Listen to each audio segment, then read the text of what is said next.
The house was still dressed for celebration, but the celebration itself had already gone quiet.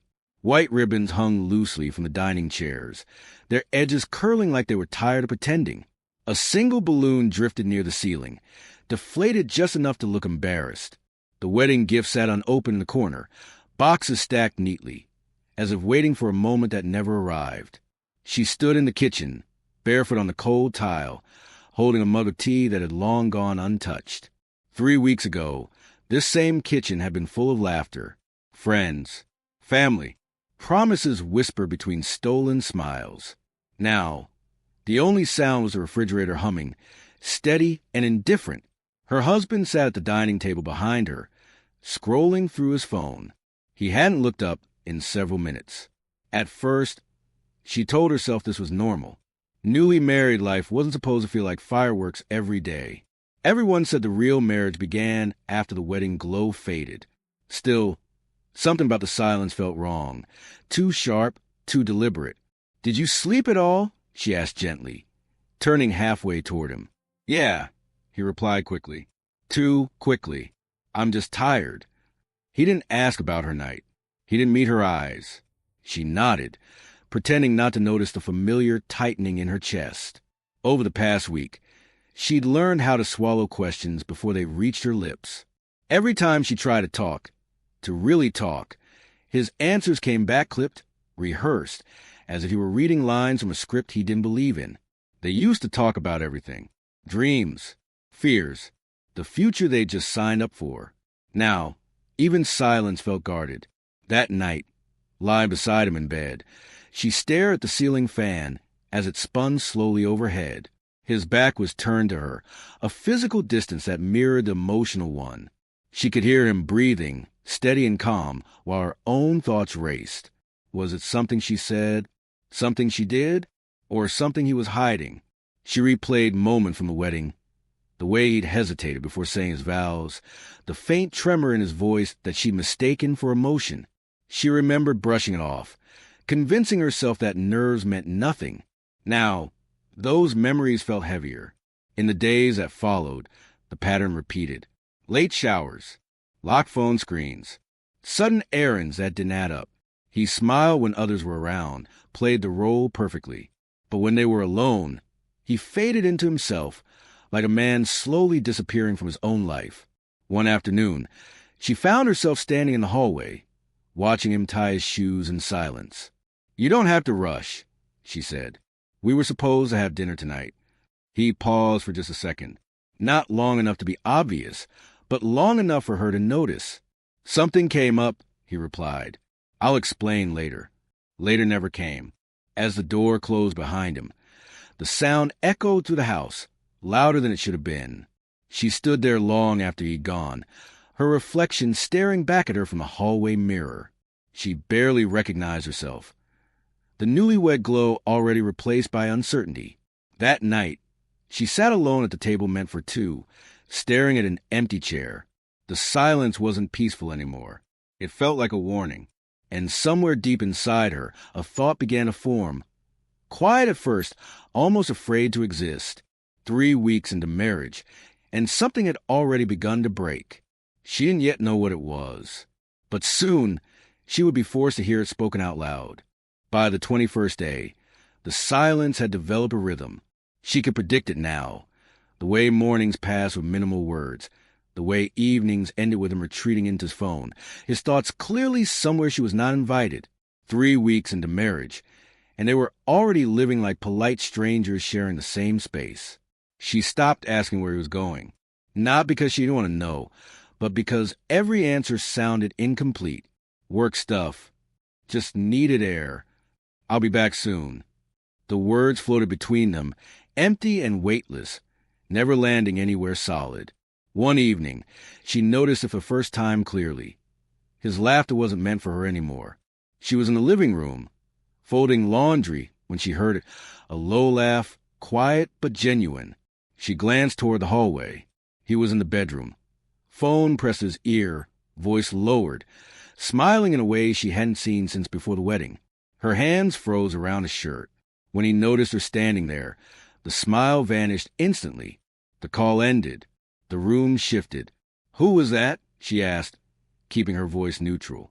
"Just a friend," he said, too fast again. "Why?" She shrugged, though her pulse had started racing. No reason. They stood there for a moment, surrounded by half-folded clothes and unsaid words. He turned away first.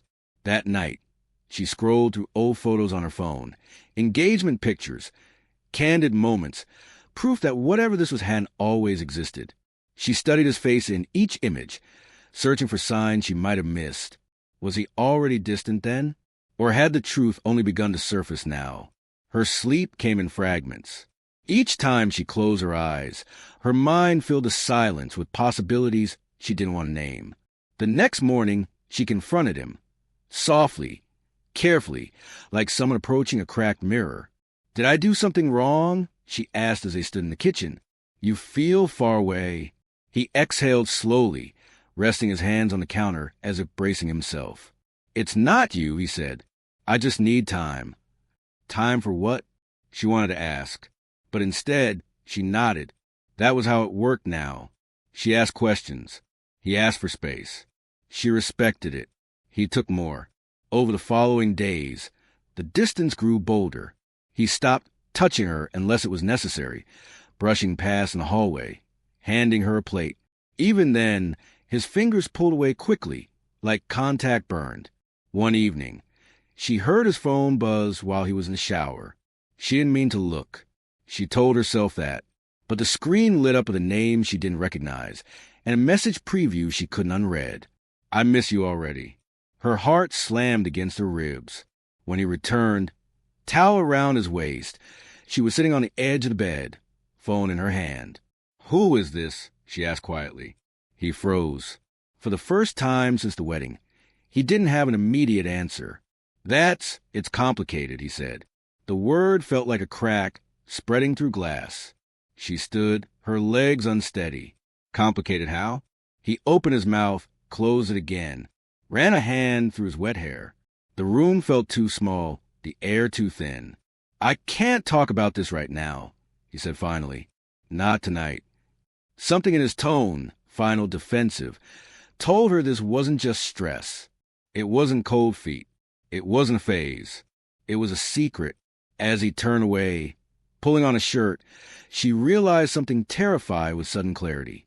Whatever he was hiding, it had already chosen its side, and it wasn't hers. She didn't know it yet, but the next conversation they would have wouldn't be about distance or confusion. It would be about truth, and it would change everything. The truth didn't come the next morning, or the one after that. Instead, the house filled with a new kind of tension, thick, anxious, alive. Every glance felt loaded. Every silence felt like a countdown. She moved through the days as if walking on glass, careful not to push, careful not to break what already felt fragile beyond repair. But secrets don't stay quiet forever. It happened on the fourth night, after she'd seen the message. They sat across from each other at the dining table, plates untouched. The clock on the wall ticked loudly, each second stretching longer than the last. He kept rubbing his thumb against the edge of his fork, over and over, a nervous habit she'd never noticed before. "You're not eating," she said. "Neither are you," he replied. Another pause. She inhaled slowly. "We can't keep doing this." He looked up then, really looked at her. His eyes were red, tired, not defensive this time, but frightened. That scared her more than anger ever could. "You're right," he said quietly. Her heart started racing. "Then talk to me." He pushed his chair back slightly, as if he needed space just to breathe. For a moment, it seemed like he might stand up and walk away again. Instead, he stayed. "I didn't plan for this," he said. "I swear I didn't." "Didn't plan for what?" she asked, her voice barely steady. He opened his mouth, closed it, swallowed hard. The words that finally came out sounded unfamiliar, like they belonged to someone else. "I'm leaving." The room seemed to tilt. Her throat tightened. "For who?" He hesitated, just long enough for someone else. She nodded slowly, bracing herself. "A woman?" The question hung in the air, heavy with expectation. "No." The single word landed harder than anything else he'd said. Her brow furrowed. What do you mean, no? He stopped abruptly, pacing now, hands shaking. I didn't mean for you to find out like this. I didn't even know how to say it. Say what? She demanded. Say it. He stopped pacing, turned toward her. Tears welled in his eyes. Not the kind that asked for sympathy, but the kind that came from years of pressure finally collapsing. I'm in love with a man. The silence that followed was absolute. She stared at him, her mind refusing to process the words in the order they'd been spoken. Love. Man leaving. Marriage. 3 weeks. I don't understand, she whispered. I didn't either, he said. Not for a long time. She stood slowly, her chair scraping against the floor. So, what was this? She asked, gesturing weakly around the room. The wedding? The vows. He wiped his face with both hands. I thought if I did everything right, if I married you, if I tried hard enough, it would go away. Her chest ached, sharp and hollow all at once. So I was what? A test? No, he said quickly. You were real. This was real. I cared about you. But you loved him, she said. He didn't deny it. That was the moment something inside her cracked. Not loudly, not dramatically, but deep enough to change its shape forever. How long? She asked. He hesitated again. Years. Years. She laughed then, a short, broken sound that startled even her. So while I was planning a wedding, you were already somewhere else. I was trying to survive, he said. And what about me? She snapped. What was I doing? He had no answer. The confession spilled out after that, messy, unstructured, full of contradictions. He talked about fear, about expectations, about living a double life. So long he forgot which version was real. He talked about the man waiting for him, the one who knew the truth, the one who didn't need him to pretend. She listened, not because she wanted to, but because she needed to understand how her life had unraveled so quietly. When he finished, the room felt emptied of air. So that's it, she said finally. You walk away. I'm sorry, he whispered. Sorry wasn't enough. She turned toward the hallway, every step heavy. At the bedroom door, she paused. You should have told me before the wedding, she said without turning back. I know. She closed the door gently behind her. Alone in the darkness, she pressed a hand against her chest, feeling her heartbeat. Fast, erratic, unfamiliar. She didn't yet know who the man was. She didn't yet know how deep the secret went. But she knew one thing with devastating certainty. This wasn't the end of the story. It was only the moment the shadows finally stepped into the light. Morning arrived without relief. She woke to a pale strip of light cutting across the bedroom wall, dust floating through it like something suspended in time. For a moment, just a moment, she forgot. Then the weight returned, settling into her chest with practiced ease. The other side of the bed was empty. She lay there listening, half expecting to hear him moving around the house, pretending that routine still mattered. But the house was quiet, not the tense quiet of the days before. This was different, final, like a door already closed. When she finally got up, she found him in the living room, sitting on the edge of the couch with his coat beside him. He looked like he hadn't slept. His eyes were hollow, his posture folded inward, as if trying to make himself smaller. I'll be gone for a few days, he said softly. I just need space. She nodded, surprised by how calm she felt. Shock had a way of numbing pain, wrapping it in distance. Is he waiting? She asked. He didn't pretend not to understand. Yes. The word stung more than she expected. Waiting implied planning. Patience. A future already imagined. As he gathered his things, fragments of the truth began surfacing, not all at once, but in pieces he could no longer hold back. Years of secrecy. Late-night conversations hidden behind locked doors. A relationship that existed only in stolen moments and careful lies. He knew about you, he admitted, his voice barely above a whisper. About the wedding. Her head snapped up, and he stayed. He nodded. He said he understood, that it was complicated.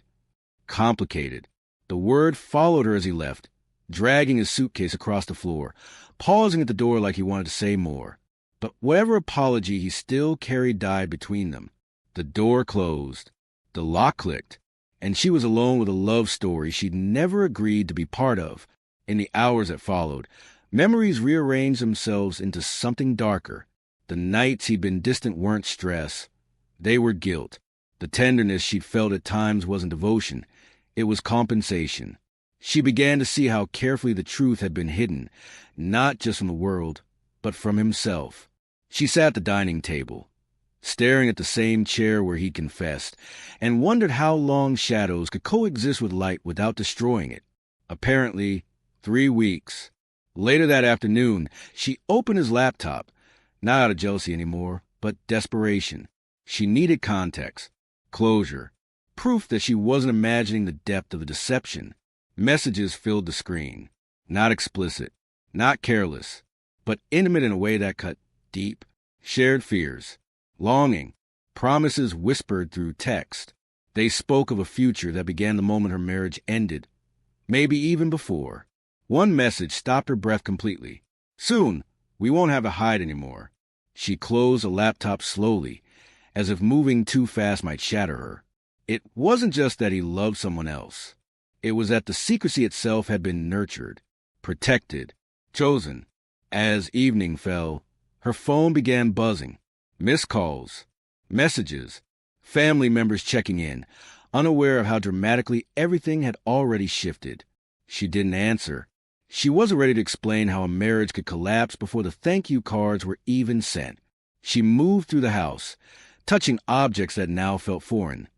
The wedding photo on the mantel, the suit still hanging in the closet, the ring on her finger that suddenly felt too heavy. By nightfall, the numbness began to crack. Anger seeped in quietly, settling beneath the grief. Not loud yet, not reckless, but present. She realized something then, standing alone in the darkened living room. He had been living his truth in the shadows for years, and she had been left to face hers in the open. Tomorrow, people would start asking questions. Family, friends. Whispers would replace congratulations. The private collapse of her marriage would soon become public knowledge. She didn't yet know how she would answer them, but she knew one thing with unsettling clarity. Once secrets are exposed, they don't just hurt the people who kept them. They leave scars on everyone who believed a lie. And the world was about to find out. The questions began before she was ready to answer them. It started with a text from her mother. "Are you two coming for dinner this weekend?" Followed by a missed call from an aunt who had already picked out a nickname for the grandchildren she assumed would arrive soon. Friends sent cheerful messages about honeymoon photos, about how radiant she'd looked in white. She stared at her phone, unmoving. How do you explain that a marriage ended before it ever had the chance to exist? By the end of the week, silence was no longer an option. Her husband hadn't come back. His side of the closet remained untouched, like a museum exhibit dedicated to a life that had quietly exited. Rumors began moving faster than truth always does. Someone had seen him packing. Someone else had heard shouting. A story formed without her consent. When she finally stepped outside, just to buy groceries, she felt exposed. The cashier smiled too warmly. A neighbor lingered a second too long. Everyone knew something was wrong, even if no one knew what.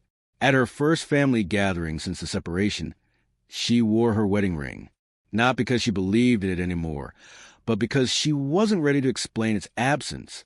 She smiled when people hugged her. She laughed at the right moments. She repeated the same vague sentence until it felt rehearsed. He needed some time. We're figuring things out. Each word tasted bitter. In the bathroom, she locked the door and gripped the sink, staring at her reflection. Her eyes looked older, sharper, like they'd learned something they couldn't unlearn.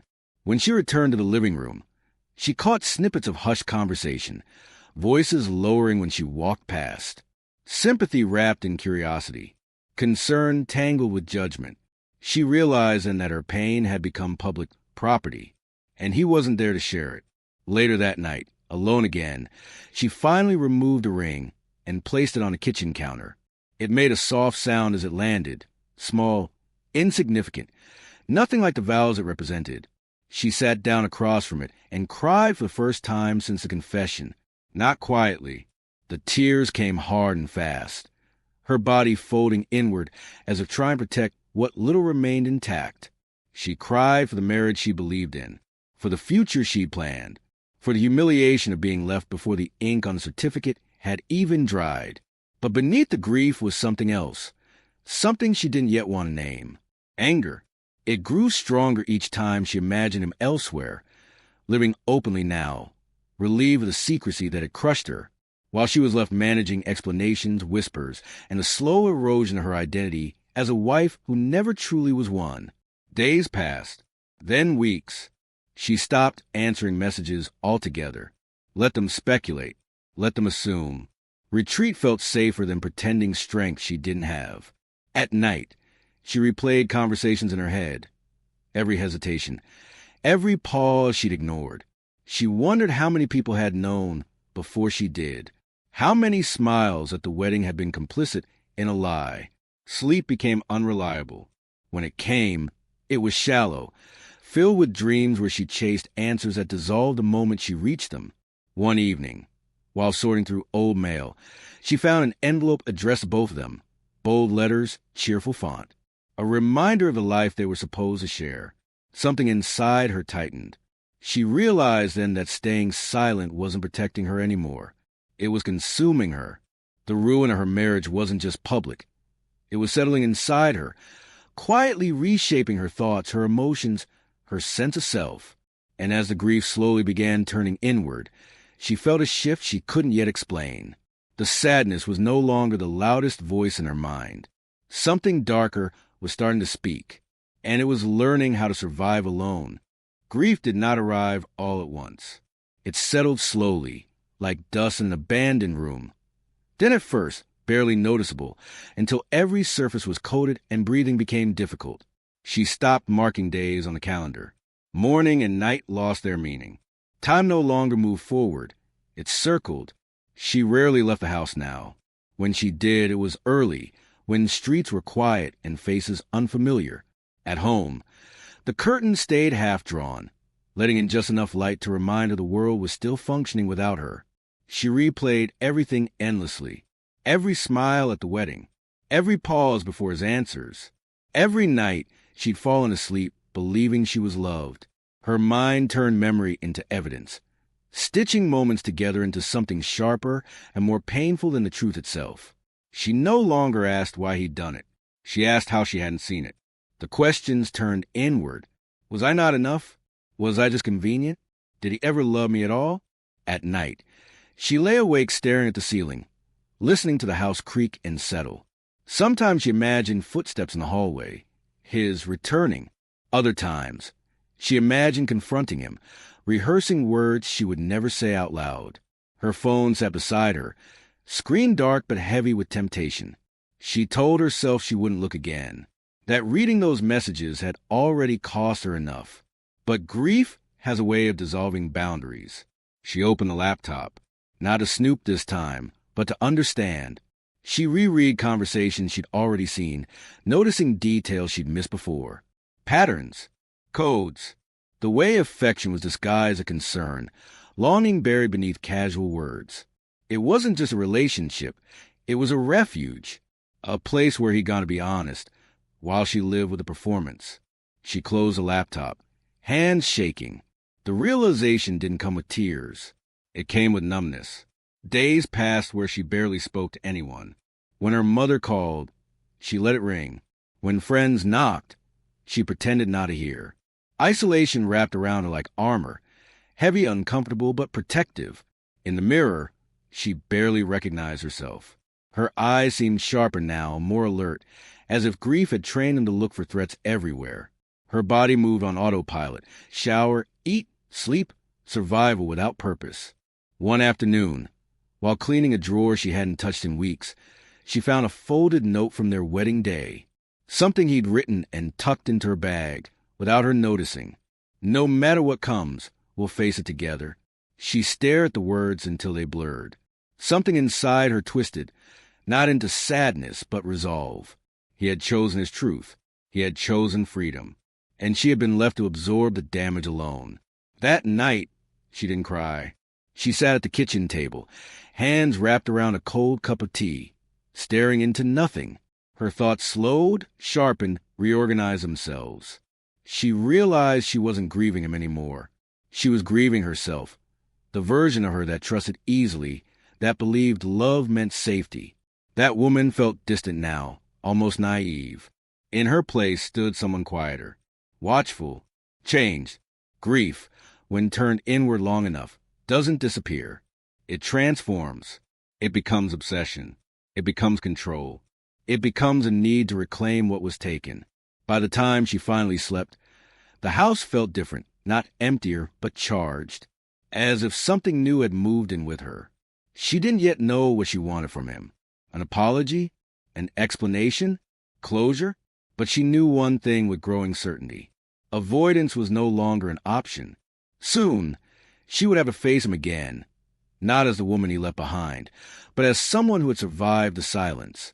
And when she did, she wouldn't come seeking answers. She would come seeking something else entirely. The thought followed her into sleep, and for the first time in weeks, she dreamed of returning. The decision didn't arrive with drama. There was no sudden revelation, no tearful breakdown that pushed her toward action. It came quietly one morning as she stood at the kitchen sink, watching rain trace thin lines down the window. The house felt too still, too accommodating of her absence from the world. Grief had given her space to hide, but it had also given her time to think. Avoidance had kept her safe, but safety had started to feel like suffocation. She packed a small bag with deliberate calm. Nothing sentimental, nothing unnecessary. When she locked the door behind her, she didn't hesitate. The click of the lock sounded final, like punctuation at the end of a long, unfinished sentence. She didn't tell anyone she was going.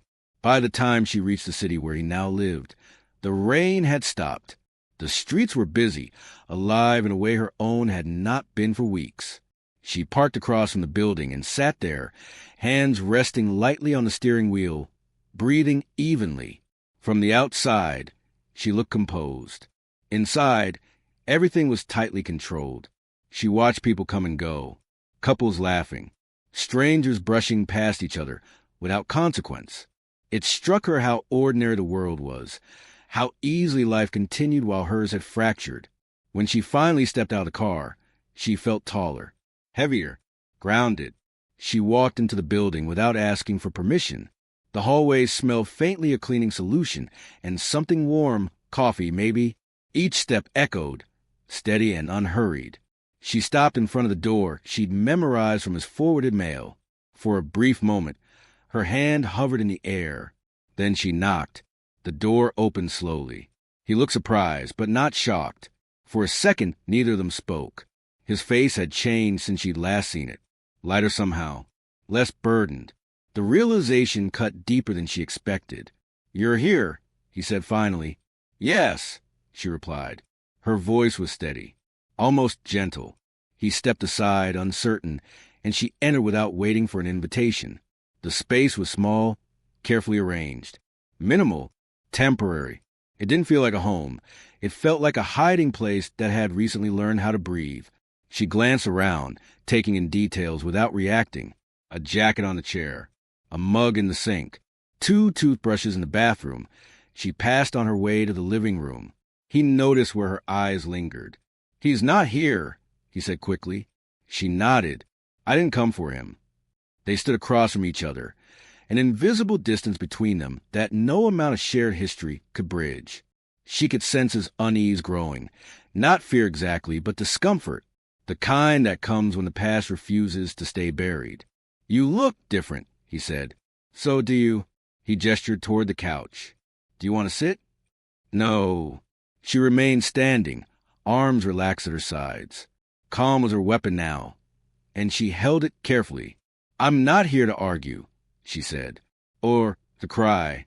I've done enough of that already." He swallowed. "Then why are you here?" The question lingered. "I needed to see you," she answered honestly, "to understand who you are now." "And?" he asked. She met his eyes fully then. "I see someone who escaped." His shoulders sagged slightly. "I didn't mean to hurt you. "I know," she said. "That doesn't undo it. They talked, but not the way they used to. No raised voices, no dramatic accusations, just fragments, clarifications, half-formed apologies that fell short of what she'd once needed. She realized something important as she listened to him explain his new life, his relief, his guilt. He was moving forward, and she had been standing still. When she finally turned to leave, he looked almost relieved, and then confused by the feeling. "Is this goodbye?" he asked. She paused at the door. "No," she said after a moment. "This is me reminding myself that I still exist." She stepped back into the hallway without waiting for a response. Outside, the air felt sharper, colder, but cleaner. She inhaled deeply, letting it fill her lungs. The return hadn't given her closure, but it had given her direction. As she drove away, her thoughts shifted, not backward, but inward, toward the place where everything had begun. The house, the rooms, the memories still untouched. There were things she hadn't faced yet, and she knew exactly where to find them. She turned the car toward the old neighborhood, already picturing the empty rooms that still remembered everything. The house was waiting, and she was finally ready to walk back inside. The house looked unchanged from the outside. Same pale walls, same trimmed hedges, same porch light flickering faintly, as if unsure whether it was still needed. For a moment, she sat in the car and watched it, half expecting it to reject her, like places could choose sides. When she unlocked the door, the familiar creak greeted her. The sound sent a sharp jolt through her chest. It felt less like entering a home and more like stepping into a memory that hadn't been disturbed long enough to forget. The air inside was stale, heavy with the quiet of abandonment. She paused just past the threshold, listening.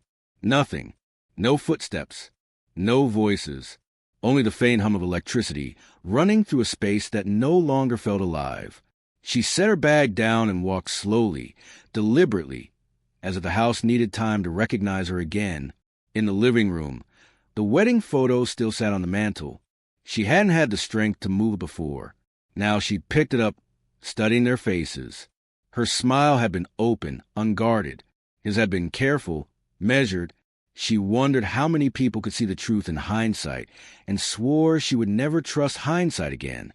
She placed the frame face down. The kitchen still smelled faintly of coffee and cleaning spray. A dish towel hung where she'd left it weeks ago. She ran her fingers along the counter, grounding herself in something solid. This was where she'd stood, wondering if distance was normal, where she'd made excuses for silence. The house remembered all of it. Upstairs, the bedroom felt colder. The bed was still neatly made, untouched since the day he left. She sat on the edge, the mattress dipping beneath her weight, and allowed herself a moment of stillness. This was where she had believed. She opened the closet. His side remained half empty now, but traces of him lingered. An old jacket, a forgotten pair of shoes, evidence of a life that had exited too quickly to clean up after itself.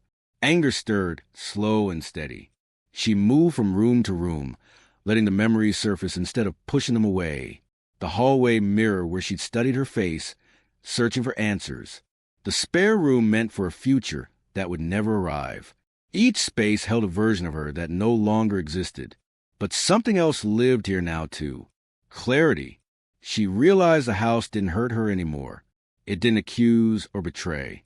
It simply reflected what had happened, without excuses or soft edges. The truth felt sharper here, but also more honest. In the quiet of the living room, she sat on the floor, back against the couch, and closed her eyes. She let the memories come, then let them pass. For the first time, they didn't pull her under. They informed her. She understood now that returning wasn't about reclaiming the marriage. It was about reclaiming herself, the parts of her that had been overshadowed by his secrecy and her silence. Her phone buzzed softly beside her. A message. His name. We should talk again. There are things I didn't explain. She stared at the screen, pulse steady. Once, that message would have undone her. Now, it felt like an invitation she could finally choose whether to accept. She typed a response slowly. Yes, we should. She didn't add anything else. As night settled in, the house grew darker, but she didn't turn on all the lights. She moved through the shadows comfortably now. They no longer frightened her. Tomorrow, there would be another conversation. Not rushed, not avoided. One that would pull every remaining truth into the open. The house had helped her remember. The next step would require him to do the same. And when they met again, she wouldn't be the woman standing in the ruins. She would be the one demanding to know what was built on lies, and what had been destroyed because of them. They met 2 days later. She chose a place deliberately. Not his apartment, not the old house, but a neutral space where memories wouldn't soften the truth. A quiet cafe near the river, all glass and pale wood, the kind of place where conversations felt exposed. Nowhere to hide. He arrived first. She saw him through the window before she went in. Sitting stiffly at a corner table, hands wrapped around a cup he hadn't touched. He looked up the moment she opened the door, as if he'd been rehearsing the sound of it in his head. She didn't wave. She didn't smile. She sat across from him and folded her hands calmly on the table. "Thank you for coming," he said. She nodded. "You said there were things you didn't explain." He took a breath, then another, as if steadying himself for a fall he knew was coming. "I lied to you," he said. "About more than just him." She didn't react. Her stillness unsettled him more than anger ever could have. "Go on," she said. He looked down at the table. "I knew I was in love with him before we got engaged." The words landed cleanly, brutally.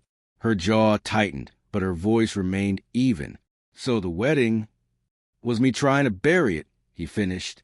"I thought if I committed fully to a life everyone approved of, the other part of me would disappear." "And when it didn't?" she asked. "I panicked," he admitted. "I kept telling myself I'd tell you. After the wedding, after the honeymoon, after things settled." She let out a quiet breath. "You stole my choice." He flinched. "You let me walk into a marriage without the truth," she continued. "You let my family celebrate something you already knew wouldn't last." "I know," he said quickly. "I hate myself for that." She studied him then, not as her husband, not as a man who'd broken her heart, but as a stranger capable of making devastating decisions and calling them fear. "What about him?" she asked. "Did he ever tell you to stop?" He hesitated. "No." That answer hurt more than she expected. "So, while I was planning a future," she said quietly, "you were planning an escape." He nodded, tears forming but not falling. "I didn't think you'd come back. I thought you'd hate me." "I did," she said, "for a while." The honesty surprised them both. "But hatred is loud," she went on. "It burns fast. What came after was worse." He waited. "I started disappearing inside myself," she said, questioning everything, wondering if I was ever real to you. "You were," he said urgently. "You mattered. You still do." She shook her head. "That's not enough." The truth, now fully exposed, didn't bring relief. It brought weight. Each admission stacked on the last, building a structure made entirely of consequences. "I lost people," she said. "Friends. Trust. My sense of safety. Do you know what it's like to explain to the world that your marriage ended because you were never fully invited into it?" He looked broken now. Smaller. "I can't undo it," he whispered. "No," she agreed. "You can't." Silence settled between them, heavy but honest. Finally, she stood. He looked up, startled. "Is that it?" She considered the question. "For us?" "Yes." He nodded slowly, as if absorbing the finality. "I hope you find peace," he said, voice cracking. She paused and replied, "I hope you understand what this cost." She walked away without looking back, her reflection briefly crossing the glass walls of the cafe. Outside, the river moved steadily, indifferent to confession and consequence alike. As she walked, something inside her loosened, not healed but released. The truth had been expensive. It had taken time, trust, and innocence, but it had also given her clarity. Later that evening, her phone rang again, a number she didn't recognize. She answered cautiously. "This is Detective Harris," a calm voice said. "We're following up on a statement related to your husband's separation and some recent developments. I'd like to ask you a few questions." Her stomach tightened. not with fear, but with a strange sense of inevitability. "Of course," she said. "When?" "Tonight, if possible." She looked around a quiet street, the city lights flickering on as dusk settled. "Yes," she replied. "Tonight is fine." As she ended the call, she realized something with startling clarity. The truth didn't just cost relationships. Sometimes it demanded accountability. And whatever had been set in motion by secrets and lies was no longer confined to private conversations. It was about to become something much larger, something public, something irreversible. The interview room was smaller than she expected. Plain walls, a table scarred with old scratches, 2 chairs positioned just far enough apart to discourage comfort. Detective Harris sat across from her, a notepad open, his expression neutral in a way professionals learn to perfect. "This is informal," he said. "You're not in any trouble." She nodded, though the words did little to ease the tightness in her chest. They asked about timelines first, dates, conversations, moments she remembered clearly and ones she didn't. She answered calmly, surprised by how steady her voice sounded as she revisited the unraveling of her marriage. The detective listened carefully, occasionally asking her to clarify, never interrupting when her pauses stretched too long. Then the question shifted. "Did your husband ever mention being afraid?" "Afraid of what?" "Exposure. Consequences. Someone finding out before he was ready." She hesitated. "Yes," she said finally. "All the time." Detective Harris exchanged a glance with his partner. They explained what brought them there. Complaints, statements, a chain of events that had grown beyond a private separation. Financial inconsistencies, threats made in moments of panic. A confrontation that had escalated faster than anyone anticipated. "You're saying this isn't just about the marriage," she said quietly. "No," Harris replied. "It hasn't been for a while." As the details emerged, she felt something unfamiliar settle in her chest. Not shock, not even sadness, but a cold recognition. Secrets, once exposed, rarely collapse neatly. They ripple outward, touching things they were never meant to reach. When the interview ended, Harris closed his notebook. "You did the right thing by being honest," he said. "I know that doesn't always feel like justice." Outside, night had fully taken hold. The air was cool, sharp against her skin as she stepped onto the sidewalk. Streetlights cast long shadows that stretched and fractured with every passing car. She walked for a while instead of calling for a ride. Justice, she realized, wasn't a clean resolution. It didn't arrive with satisfaction or closure. It left questions in its wake. Empty spaces where relationships once lived. A quiet reckoning that followed you home. By the time she reached the house, exhaustion had replaced adrenaline. She turned on a single lamp and sank onto the couch, staring at the far wall. Everything felt altered now. Not just her marriage, but her understanding of consequence. Her phone buzzed again. A message from her mother. "Are you okay?" "People are talking." She didn't respond immediately. Instead, she thought about how quickly private pain becomes public narrative. How easily stories are simplified, sides chosen, blame assigned. No one ever sees the full cost. The night spent replaying memories, the identities shed along the way. She typed back slowly. "I'm safe. I'm handling it." It was the truth, just not the whole one. Before going to bed, she stood in front of the bathroom mirror. The woman staring back at her looked tired, but grounded, scarred but intact. She thought of the version of herself from 3 weeks into marriage. Still hopeful, still trusting. That woman was gone. In her place stood someone who understood something vital. Truth is necessary, but it is never free. Short lesson for the audience, quietly implied. Honesty may not save relationships, but dishonesty always destroys more than it protects. She turned off the light and lay down, the house silent around her. Tomorrow would bring more questions, more judgment, more endings she hadn't chosen. But it would also bring something else, a reckoning of who she had become. And in the quiet before sleep, she understood that justice hadn't given her peace. It had given her perspective. The final chapter of this story wouldn't be about him, or the man he left for, or even the truth that shattered everything. It would be about the woman who remained, and what she chose to carry forward. Morning arrived quietly, without urgency. Sunlight filtered through the curtains, soft and unassuming, touching the edges of the room as if asking permission to enter. She lay still for a moment, listening to the house breathe, the subtle creaks, the distant hum of the street waking up. For the first time in weeks, the silence didn't feel threatening. It felt earned. She moved through the house slowly, barefoot, aware of every step. The space no longer felt like a monument to loss. It felt neutral now, honest, a place that had witnessed her breaking and her survival. In the kitchen, she poured herself coffee and sat at the table where so many unanswered questions had once lived. The chair across from her was empty, but it no longer demanded anything from her. She didn't imagine him sitting there. She didn't replay conversations. That chapter had closed.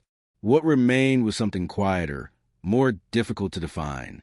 She thought about the woman she had been when she walked down the aisle, certain, hopeful, trusting in the simplicity of promises. That woman had loved fully, without hesitation. She hadn't been foolish. She had been brave. The betrayal hadn't erased that truth. It had only changed what courage would look like from now on. Later, as she sorted through the last of the wedding paperwork, documents she'd avoided until now, she felt a strange sense of detachment. The signatures, the dates, the legal proof of something that had existed briefly and intensely. She folded the papers neatly and placed them in a drawer. Not hidden, just finished. Outside, life continued as it always did. Cars passed. Neighbors spoke. Somewhere, people were getting married. Somewhere else, someone was realizing too late that love built on silence always collapses. She stepped onto the porch and let the air fill her lungs. She wasn't healed. Healing implied an endpoint and neat conclusion. What she felt instead was acceptance of loss, of change, of the version of herself that had been shaped by this story. Justice had asked for her honesty. Grief had demanded her endurance. Truth had taken its price. And yet, she was still standing. Her phone buzzed once. An unknown number. Another reminder that consequences echo longer than choices. She didn't answer it. Some things no longer required her response. She realized then that the title of her story had never truly belonged to him. It wasn't about the man who left, or the man he left for, or even the secret that shattered everything. It was about her, the woman he married, who entered love without deceit, the woman he underestimated, who survived betrayal without becoming it, the woman who remained, after the silence, after the exposure, after the truth demanded its toll. She carried the experience with her now, not as a wound, but as knowledge. She would recognize absence sooner, question silence louder, protect herself without apology. And if love came again, it would meet a woman who knew the cost of pretending and refused to pay it twice. As she stepped back inside and closed the door gently behind her, there was no sense of finality, no dramatic ending, just continuation. Because some true crime stories don't end with arrests or verdicts. They end with survivor walking forward, change aware, and finally free to write the next chapter herself.